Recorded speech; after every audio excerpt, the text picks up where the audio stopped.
All right. Anselm. Yes, please pull back our wayward students. Students. There we are. Come right in. Welcome back.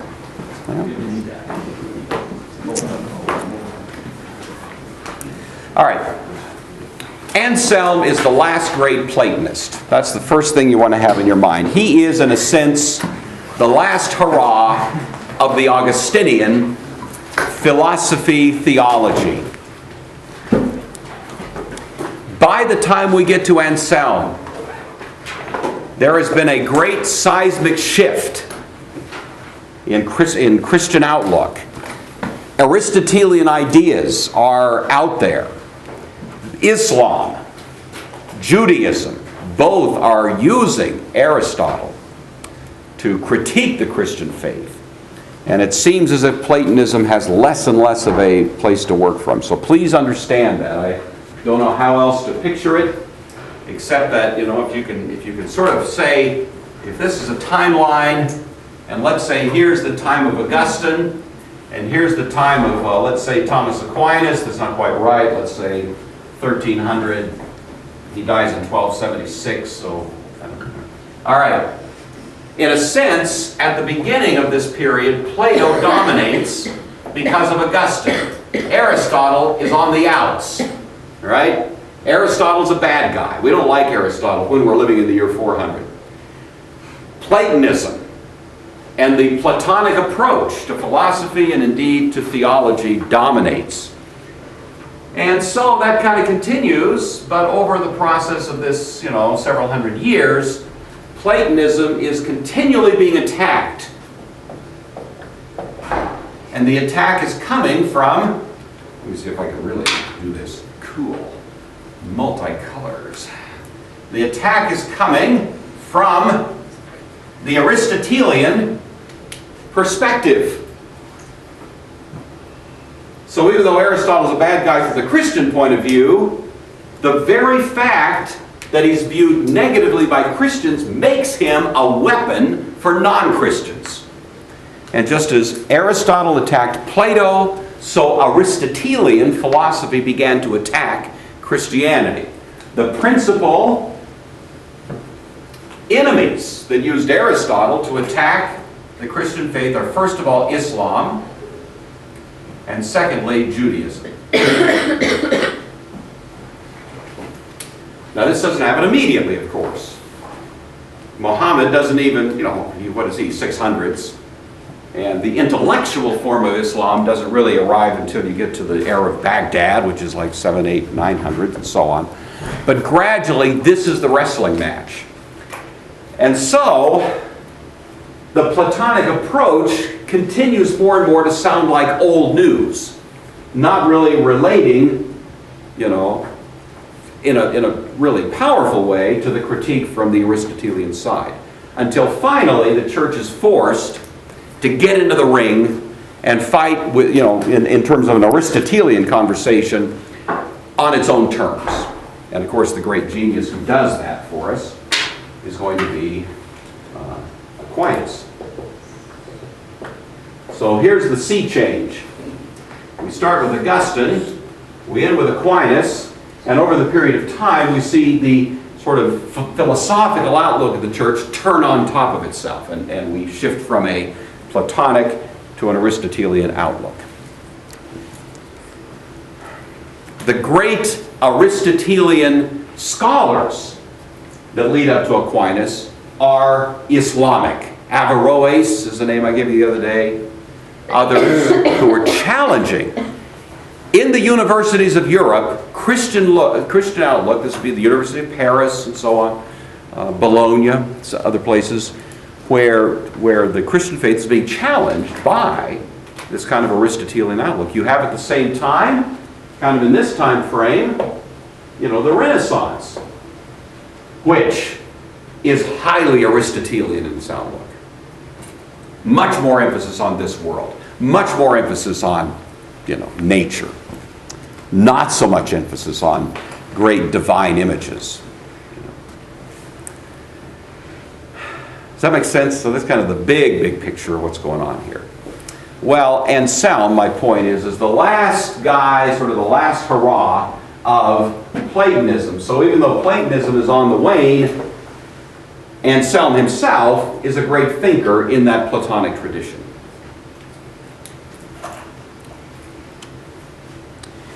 There are mainly two things that Anselm did which have really stayed with the church and become classic.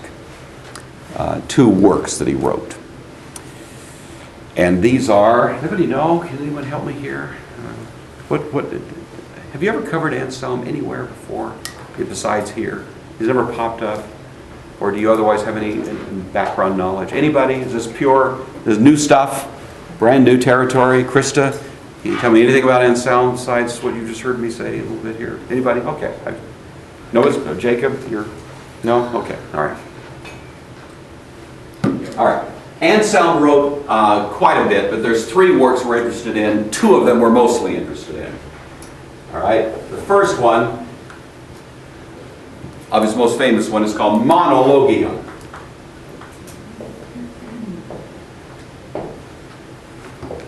The second one is called Proslogium.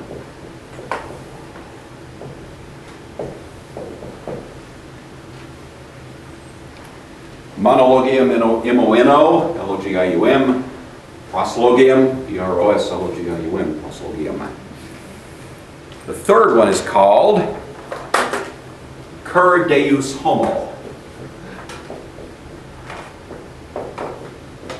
And it doesn't, the title will not show the question mark, but I'm going to show the question mark because it is indeed a question.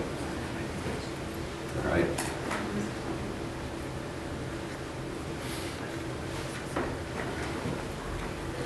You do want to know these. You want to know these titles, and you want to know them in terms of their actual, the words here, especially Cur Deus Homo.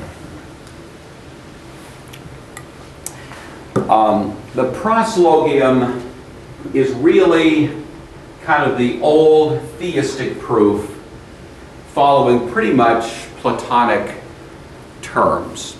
It would be something like the argument from gradation. If there is beauty, then there must be ultimate beauty. If there is ultimate beauty, then there must be God. It would be that kind of reasoning. It would be very Platonic, you see. I think Anselm himself realized that that wasn't getting the traction it once did, you know. And so he reworks it. And the product from that is what's called the proslogium. And the proslogium has otherwise come to be called the ontological argument. Anselm did not call it that. This was a term applied to it later. I don't know if Anselm would like the term, the ontological argument.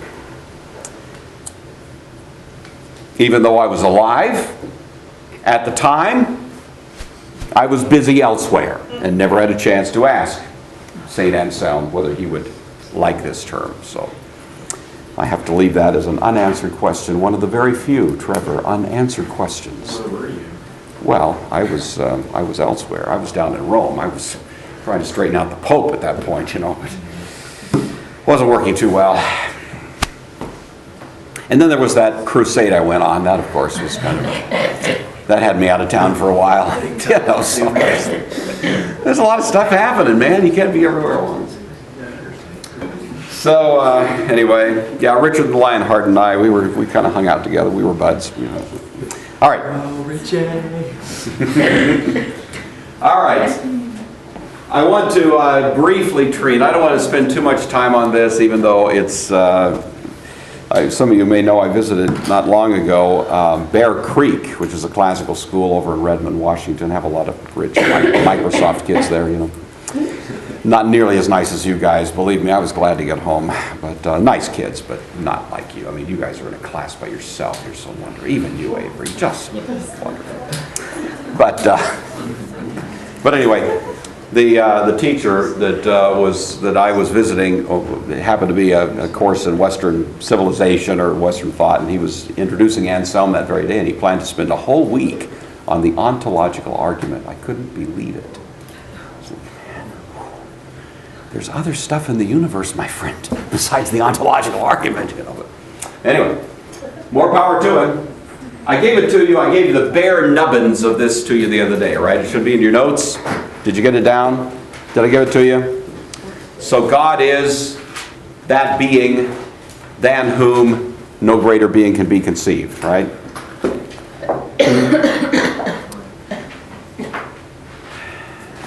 You must have caught whatever I had. I've got some really stiff drugs back there if you want. That make it feel so good. No, just kidding. Sydney shooting up in the hallways. I don't know. It's really not a pretty sight, you know. All right, so God is that being than whom, or compared to whom, or with reference to whom, no greater can be conceived. That's, I think, true by definition. So at this point, Anselm feels he's on safe ground. He's told you something which most of us would probably concur in, just because all it's doing is defining a term. The point where you feel like Anselm kind of did something to you is really sort of at the second one. The greatest conceivable being exists. And you go, oh, come again? You know? And of course, Anselm has a response. I mean, what would be the normal response? Just say I say to you the greatest conceivable being exists, then the natural kind of response you'd make to that would be what, Josiah? Sort of the commonsensical response to that. I saw your hand, Stephen. But, you know. Well, it seems a bit circular because kind of assuming what you're trying to prove in a sense. Just take the statement itself. The greatest conceivable being exists. What, aside from what may be the circularity of the argument as a whole, what of that precise statement makes you feel like you just had something done to you? You know, what's Well,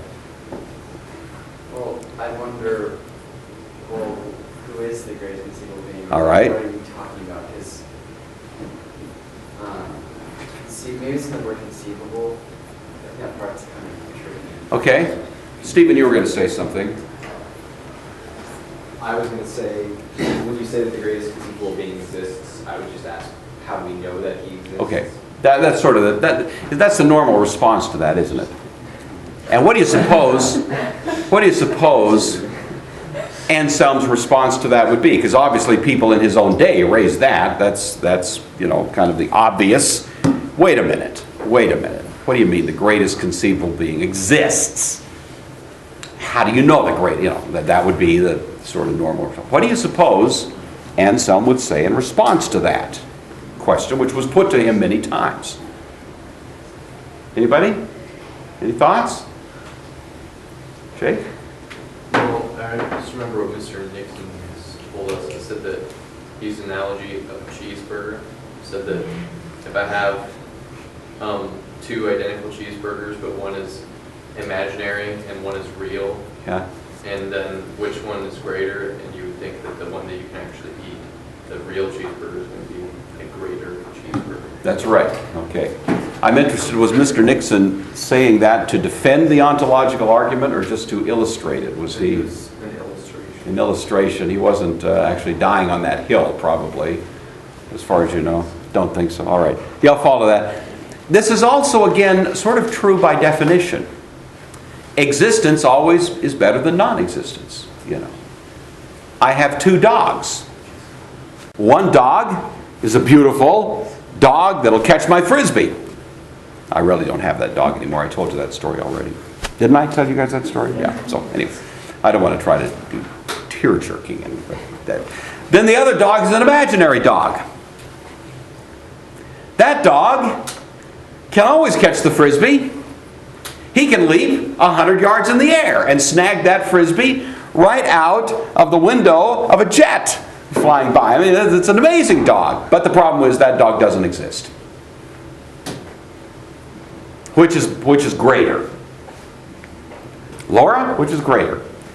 My dog, which can catch the frisbee 8 out of 10 times, or the imaginary dog that can, you know, catch a speeding jetliner? Yeah, that's right, because existence. So, you think, here's what Anselm is saying. You have an idea of God in your mind, And I bet if we went around the room and described the idea of God that you have in your mind, we would find it is strikingly similar to the idea everybody else has of God, the greatest conceivable being in our minds.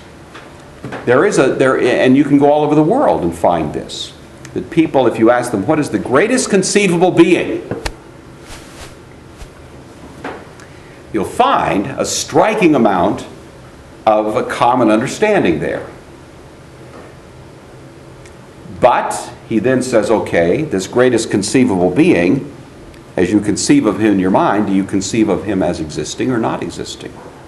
And you say, well, if I conceive of him as non-existing, then there's still another being that I can conceive of that is greater than that non-existing being, namely the one that does exist.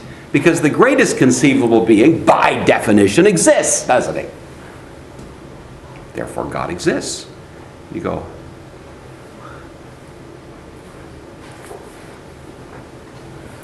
and as kind of tricky as that sounds, it has puzzled some of the greatest thinkers in the history of philosophy since. They kind of look at that and you go, well, yeah, but... Now, at the time that Anselm first raised it, first published Proslogium, he had a critic, a monk. Do I have the guy's name here? Let's see. I can't find it quickly enough. Anyway, there was a contemporary of Anselm's, not nearly as brilliant as Anselm, but what he said in response to this was, hey, wait a minute.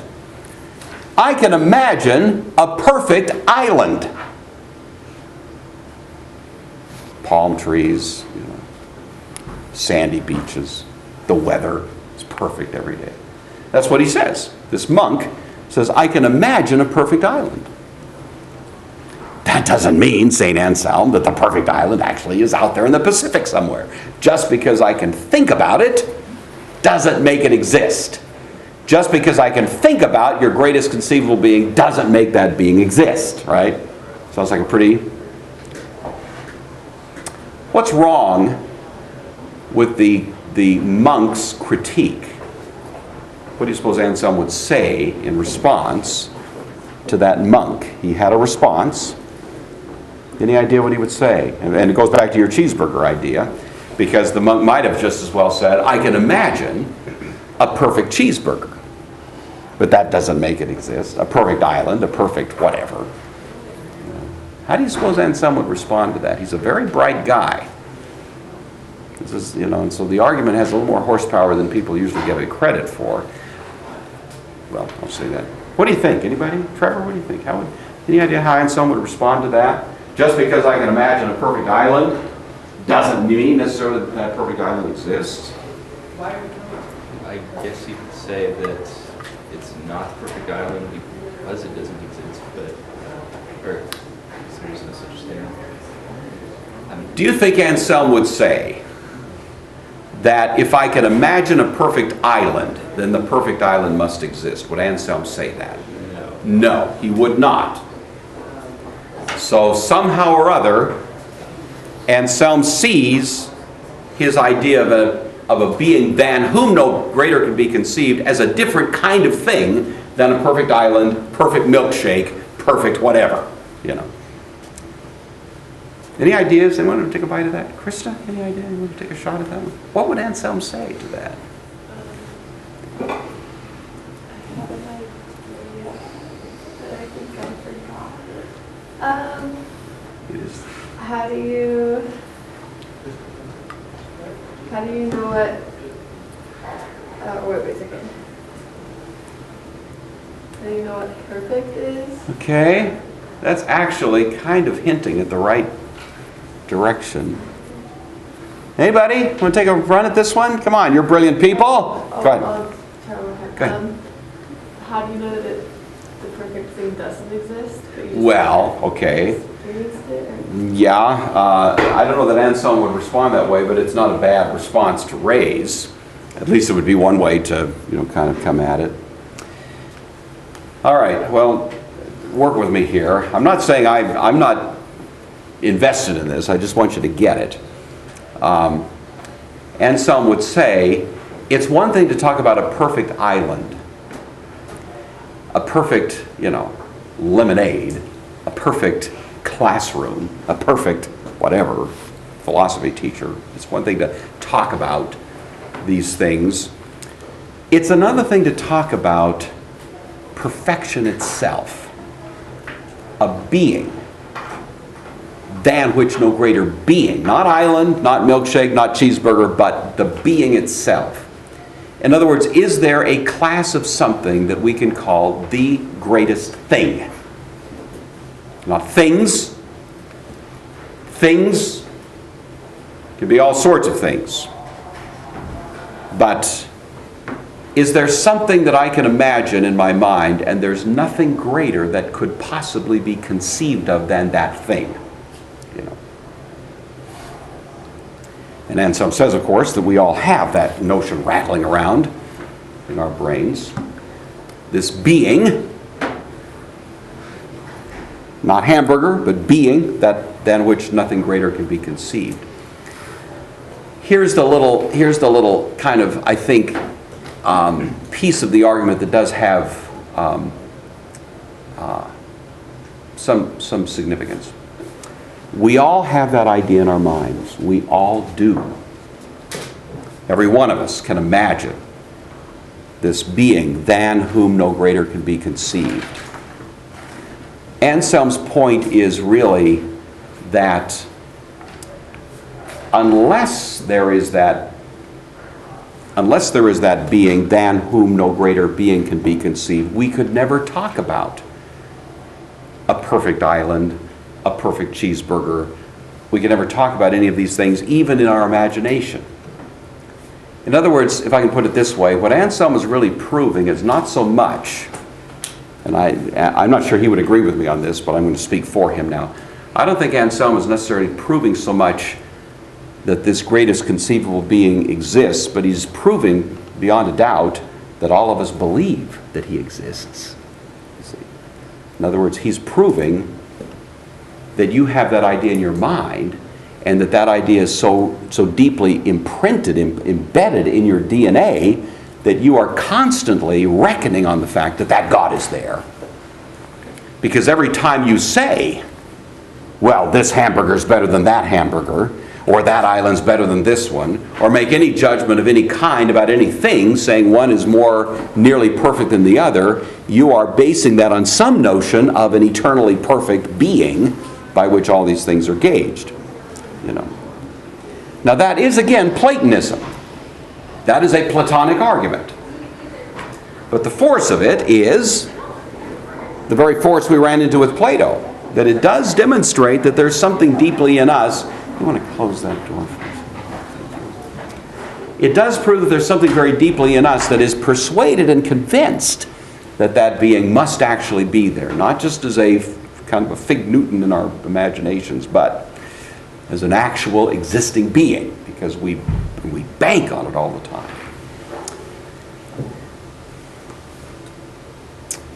No, anyway, that's the ontological argument. I do think it's just one more way of stating kind of a Platonic argument. It's really just another way, in some ways, of doing what Anselm did here, but it brings it to a much more acute pitch. And so anyway, you should be somewhat familiar with it. And you might toy with it occasionally. I do think this, by the way, that if you can use this apologetically, even though on its face it's not going to persuade anybody, if you learn to use it more in kind of as a casual weapon in conversation, you can get some mileage out of it. I certainly have. Without ever mentioning Anselm, without ever mentioning the ontological argument, or without ever saying, God is that being than whom no greater can be conceived, or any such thing, you could still, if you learn to use it, find it has some impact in conversation, especially with atheists, who believe in God with all their hearts. They just won't admit it. And this is a wonderful way to prove that. This is a wonderful way, if you learn to use it, it's a wonderful way to force an atheist to admit they believe in God. They sit in his lap to spit in his face anytime they raise their protest. That's what the ontological argument is good at. And that's pretty powerful. I do think that's really what Paul is saying in Romans chapter 1. When they knew God, they refused to acknowledge him. Not when they should have known God, could have known God, might have discovered God, should have found him out there. It's when they knew him that they refused to acknowledge him.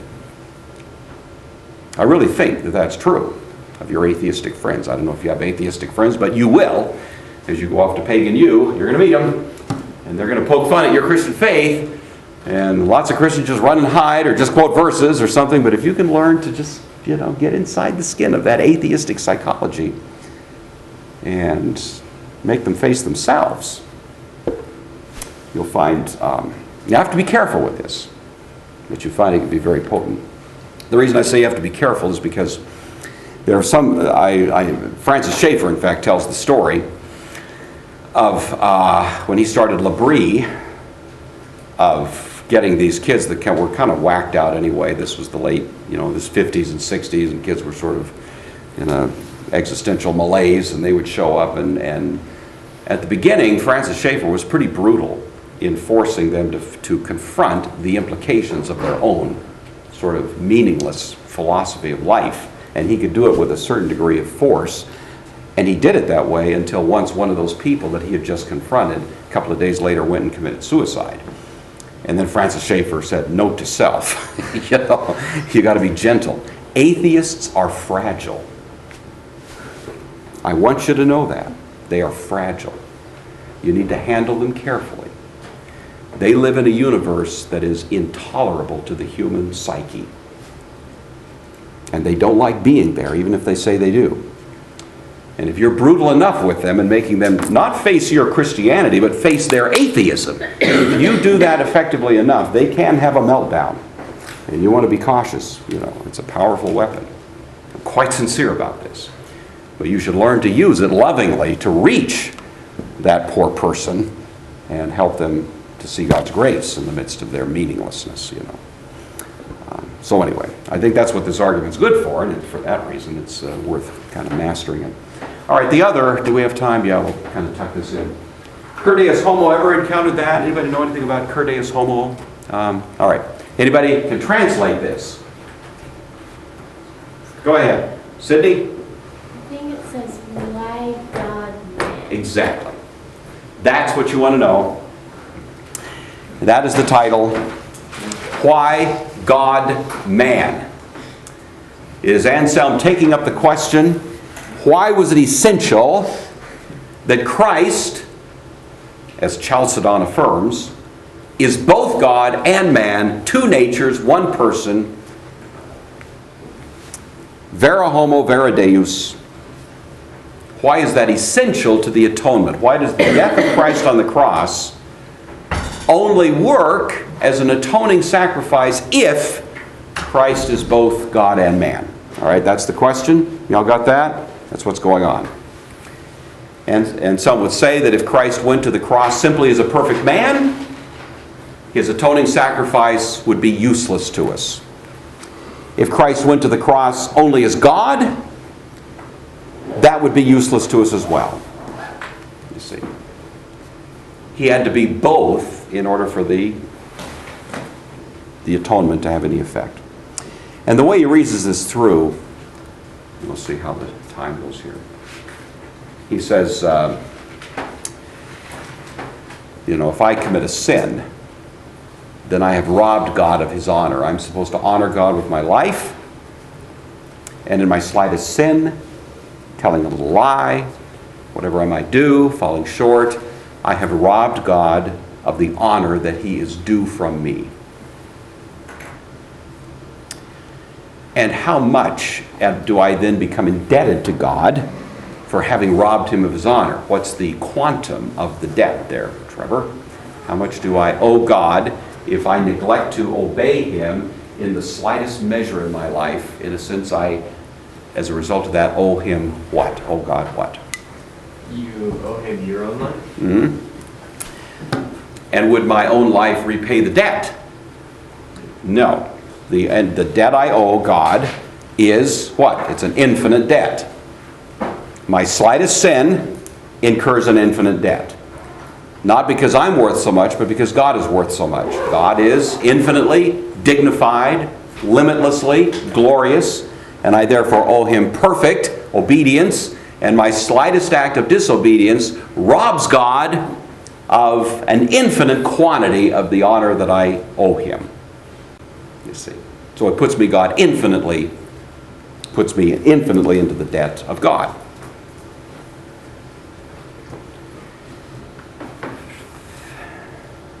You can think about this,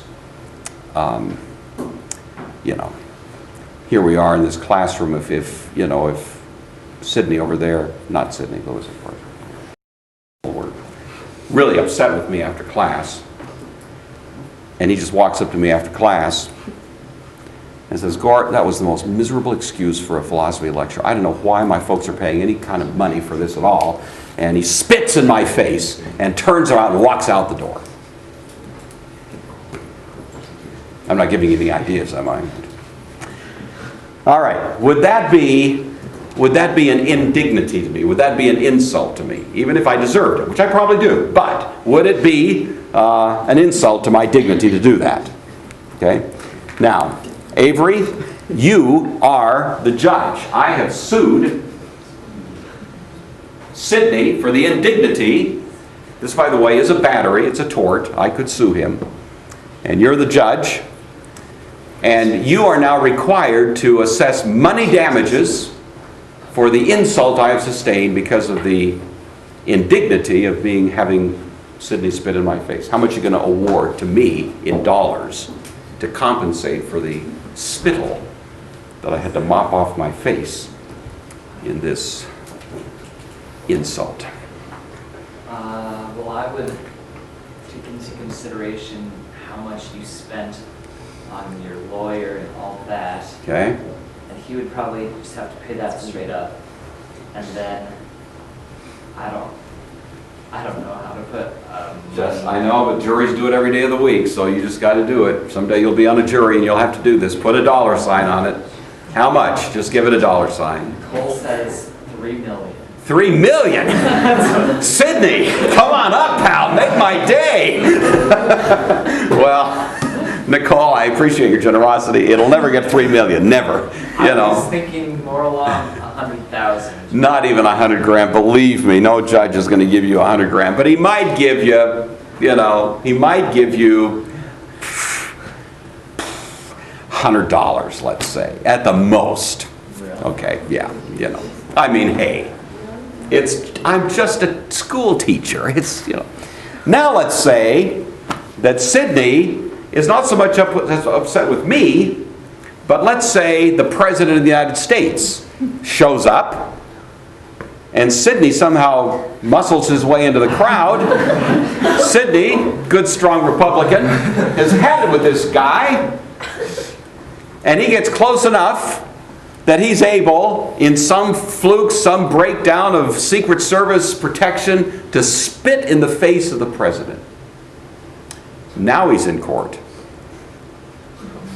Do you think the judge would award more under those circumstances than to me? Answer, yeah.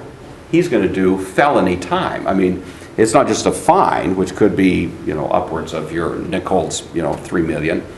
He could do 5 years in jail for that, you see. You see the difference? Now, please get this. It's the same act. It's still spitting in the face of a human being. But depending on the dignity of the face being spit into, the weight of the crime changes. You see that? If it's the President, it's a whole lot more significant than if it's Gore. Now I want you to just ask the question, what if it were the face of God? What if we spit not into the face of just a human being, but in the face of God? And you realize every time we disobey Him in the slightest measure, that's precisely what we're doing. We are spitting at the divine dignity of God. So how much hard time do you think you do then? If I spit in God's face, is 5 years in the slammer going to do it? How long does it take? How long does a person have to be put in a position of indignity himself to compensate the injury to the God who has been insulted? How long does it take? How long? Pardon me? Forever. Hence, the doctrine of hell in the Christian religion is a doctrine of an infinite period of time. Not just 5 years, not just 5 million years, because it takes precisely forever to pay back the debt. You know, do y'all see that? Now that's only about halfway through his Cur Deus Homo argument, so I want you to hang on to that, because I will not see you tomorrow, because you're going to be off playing in some silly library somewhere. But Thursday we will return to this point and try to finish it up. Ciao.